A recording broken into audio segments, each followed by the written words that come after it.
Leonardo Maria Del Vecchio lascia EssilorLuxottica. Il quartogenito del fondatore dal 31 agosto non sarà più presidente di Ray-Ban e dirigente di altissimo livello del gruppo. Dopo 12 anni di attività iniziata come store manager, perché papà Leonardo riteneva che prima di guidare le persone bisognasse capire il proprio lavoro, Del Vecchio Junior chiude il suo mandato. Lascio gli incarichi, non l'azienda che è dentro la mia storia molto prima di qualsiasi carica, scrive in un post su Instagram, e nelle storie spicca l'immagine che lo ritrae un passo indietro suo padre in mezzo alle maestranze. Perché così era l'indimenticato Cavalier Del Vecchio. Poteva essere durissimo, chi lo ha conosciuto lo sa, scrive Leonardo Maria nella lettera pubblicata da Milano Finanza, ma aveva un rapporto quasi fisico con la sua azienda e con le sue persone, perché un'azienda non è una somma di funzioni, è un patto, e negli ultimi anni ho sentito quel patto indebolirsi.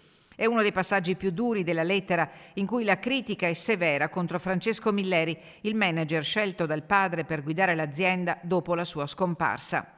Ad Agordo la notizia dell'addio di Leonardo Maria Del Vecchio non può essere considerata una semplice vicenda di vertici e di azionisti, perché EssilorLuxottica non è soltanto una multinazionale dell'occhialeria, è un pezzo della storia industriale del bellunese e lo strappo è destinato a far discutere. Il sindaco di Agordo, dove tutto è cominciato, non nasconde il suo personale dispiacere.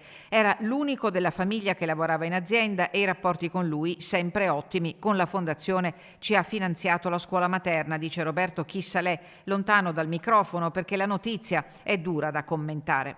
Non nascondono preoccupazione le sigle territoriali di categoria CGIL, CISL e UIL, che si riservano di fare valutazioni nei prossimi giorni. È un fulmine a ciel sereno. È chiaro che il nome di Del Vecchio costituisce un legame, potrei dire, quasi indissolubile con il territorio. Quelli che sono i riflessi di questa uscita, peraltro non in termini di azionariato, non sappiamo che riflessi potrà avere, per cui la preoccupazione è più legata all'incertezza. Il confronto sindacale con l'azienda è intenso e articolato anche in vista del rinnovo del contratto aziendale in scadenza a fine anno.